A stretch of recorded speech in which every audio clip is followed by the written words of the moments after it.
फिर भी सही रास्ता नहीं मिलेगा। अभी भी कुछ नहीं है, चल मैं तुझे तेरे घर तेरे माता पिता के पास छोड़। इतना सुनते ही ध्रुव जी को क्रोध हो गया। अरे बोले महाराज जी, अगर मेरा सहायता मेरी नहीं कर सकते, मेरे पर उपकार नहीं कर सकते, तो अपकार क्यों कर रहे हैं? मुझे घर जाने के लिए क्यों बोल रहे हैं?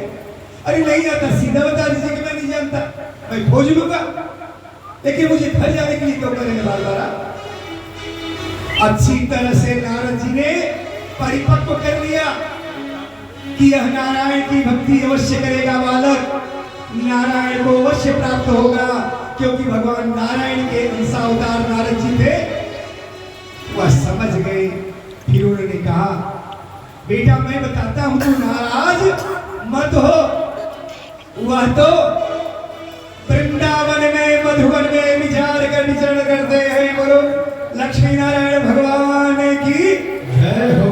वह तो मधुवन में रहते हैं और यमुना जी के नदी में स्नान करते हैं, शरीर के जल जो सूर्य दरिया है उसमें स्नान करते हैं और वहीं पर अपनी क्रीड़ा किया करते हैं।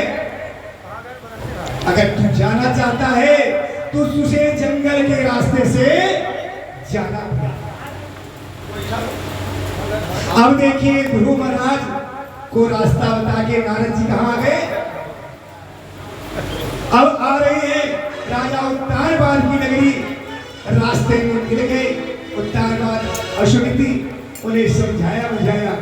बोले आप उसकी चिंता ना करें, जिसके रक्षक स्वयं भगवान है उसका कौन क्या बिगाड़ सकता है। आप अपने स्थान में जाइए, अपनी नगरी में जाइए और आपके पुत्र को कुछ नहीं होगा। वह परमात्मा की भक्ति से परमात्मा को प्राप्त करके पुनः आपके नगर में वापस आएगा। राजा उत्तानपाद सुनीति वापस आए।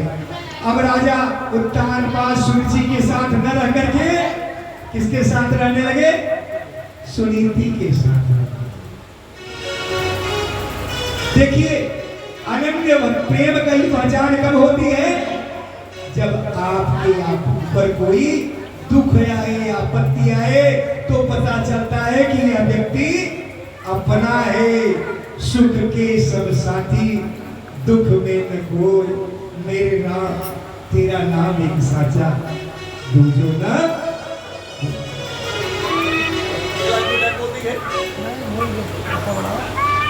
तो इस तरह से अब ध्रुव महाराज निकल पड़े। आराम से आराम से आराम से ध्रुव महाराज निकल पड़े। अब रास्ते में जैसे ही जंगलों की तरफ बढ़े तो लक्ष्मी जी से नहीं रहा गया।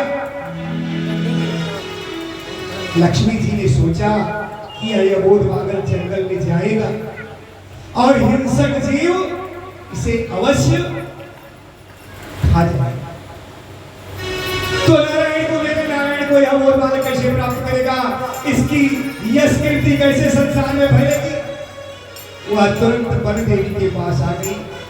बोली कि यह मेरे जो बालक है अब मेरे पति के लिए तपस्या करने जा रहा है, तो इस तरह से मेरा बालक हो गया और मेरे इस बालक को किसी प्रकार की कोई आँच ना आने पाए। माँ की ममता उमड़ पड़ी। बोलो गौरी शंकर जय हो। जैसे ही बंदेवी को आदेश दिया, बंदेवी ने आश्वासन दिया कि आप चिंता ना करें, इस बालक का बाल बाका नहीं होगा, यह मेरी जिम्मेदारी। जो हमरा आज एकदम घनघोर जंगल में पहुंच गए और जैसे ही तपस्यारत हुए कि एक बड़ा भारी सिंह दहाड़ मारते उनकी तरफ बढ़ा और उसके आने से पहले ही जो ही वो उछाल मारता कि तब ही बंदेवी ने एक सिंगरी का रूप धारण करके उसके सामने आ गई और उसे मौत के घाट। अब ध्रुव महाराज तपस्या में बैठे कैसे, उसका ध्यान करें। ध्रुव महाराज तपस्या में बैठे, नारद जी ने उन्हें कौन सा ओम नमो भगवते वासुदेवाय। भगवते वासुदेवाय। ओम नमो भगवते वासुदेवाय। ओम नमो भगवते वासुदेवाय। नंदनंदनाय श्री कृष्णाय। नंदनंदनाय श्री कृष्णाय। ओम नमो भगवते ओम नमो भगवते वासुदेवाय। ओम नमो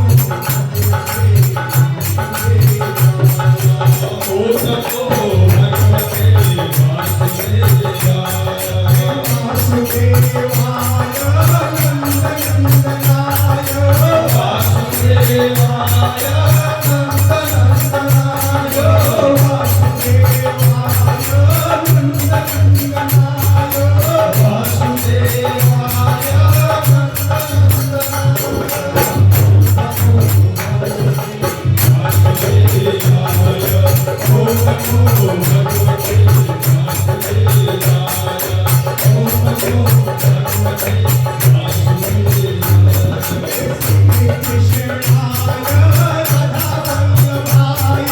वासुदेवाय नंदनंदनाय।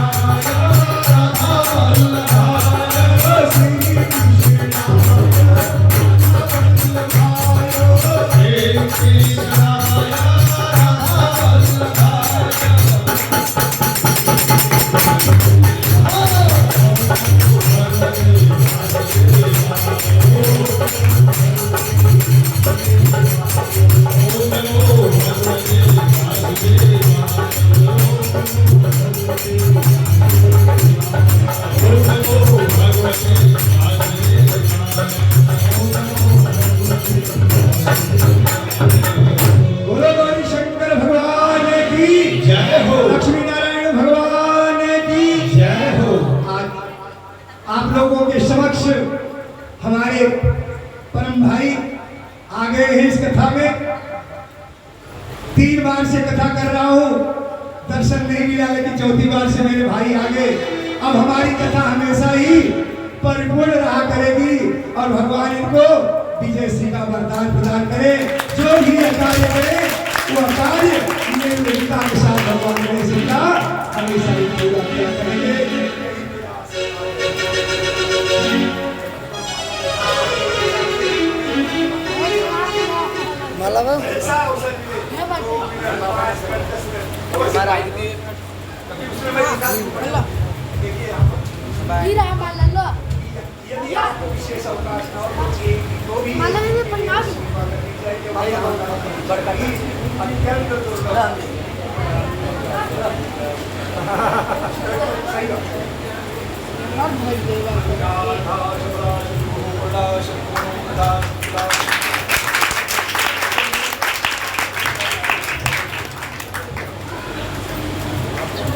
जी नमस्कार। मेरी सारी माताएं बहनें जो यहाँ पे बैठी हुई हैं, कहते हैं कि जिस घर में महिलाएं जागृत होती हैं ना, वो घर बहुत तरक्की करता है। उस घर के बच्चे सभ्य, खुशहाल और बहुत तरक्की करते हैं। आप सब लोग यहाँ बैठी हुई हैं, आपने इतने सालों से देखा है इस एरिया में काम का जो भी किया गया है। इस पर आप सब लोगों का सहयोग चाहिए हमें जेल का जवाब कोर्ट से देने के लिए। इस देश के प्रजातंत्र को बचाने के लिए हमें आप सब लोगों का सहयोग चाहिए। यहाँ पे आप सभी काफ़ी जागृत हैं। आपने देखा इस एरिया में जो भी काम हुआ है, आपके काउंसलर साहब जो भी देखा है आपने, उनको कभी आते हुए नहीं देखा होगा, अपनी एमपी को कभी आते हुए नहीं देखा होगा जो बीजेपी से हैं। तो आप लोगों से हाथ जोड़ के निवेदन है कि आप लोग इस बार 25 तारीख को वोट देने ज़रूर आएँ, ठीक है? और झाड़ू के निशान पे वोट लगा के सोमनाथ जी को विजयी कराएं, ताकि आप लोगों के लिए ध्यान दीजिएगा। ईवीएम की मशीन पे 3रा नंबर होगा, झाड़ू का निशान होगा और वीवीपैट से जरूर मिलान कीजिएगा कि आपकी वोट सही जगह पे गया है, ठीक है? अपने बच्चों के सुखद भविष्य के लिए, इस देश के सुखद भविष्य के लिए हम जेल का जवाब वोट से देंगे, प्रजातंत्र को बचाएंगे।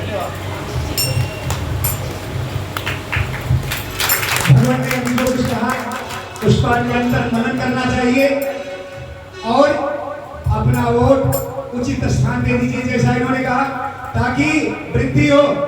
हमें तो अपने काम से मतलब है, को निप हो कहानी चेरी चेरी होगी, इसलिए अपना काम जहाँ से हो जाए उसी को जो है प्रोत्साहित करना चाहिए, उसी को तरक्की देना चाहिए, जैसा कि भगवान ने कहा। क्योंकि काम अगर आपकी नगरी में होगा, आपकी एरिया में होगा, आपकी एरिया का विकास होगा, तो आप निरंतर शुभ कार्य हमेशा ही करते रहेंगे। बोलो लक्ष्मी नारायण भगवान जय हो।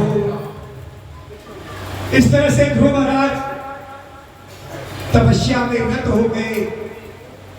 ओम नमो भगवते वासुदेवाय इस मंत्र का जप करने लगे। यह कौन सा मंत्र है?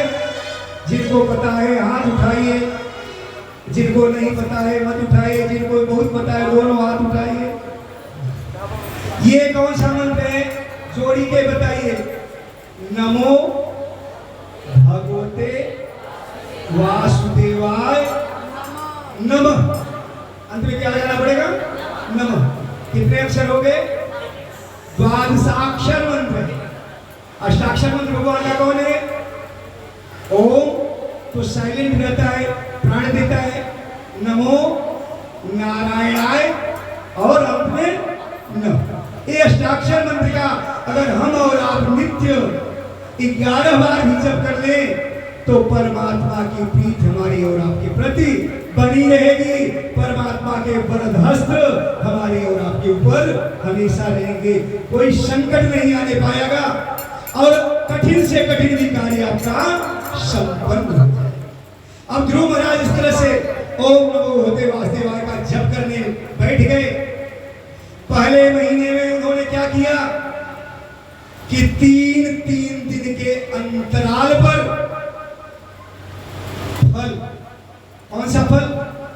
कैद का फल सुना होगा आपने, और बेर का फल। सिर्फ इन 2 फलों को 3-3 दिन के अंतराल पर लेना प्रारंभ किया और भगवान का जप करना शुरू कर दिया। दूसरे महीने में उन्होंने अब इसकी संख्या बढ़ा दी।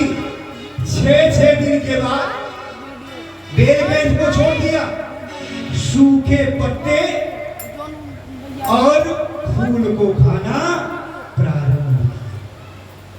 दूसरा महीना जैसे पूरा हुआ, तीसरा महीना लगते ही फिर यह संख्या बढ़ गई खाने की। 3-3 दिन की जगह 6 दिन की जगह अब 9 दिन हो गया।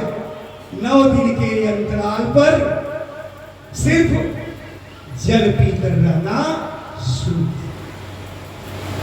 चौथे महीने में उन्होंने जल का ही परित्याग कर दिया और 12-12 दिन के अंतराल पर, अर्थात 12 दिन बीत जाए तो 1 दिन ग्रहण करें, वायु का भक्षण करना शुरू किया। 5वां महीना लगा। अब जो 12 था वो कितना हो गया? 15 दिन के अंतराल पर वायु का भी परित्याग करके श्वास की गति को जैसे ही 5 महीना पूरा होते होते इन्होंने अपने श्वास को एकदम लेना ही बंद कर दिया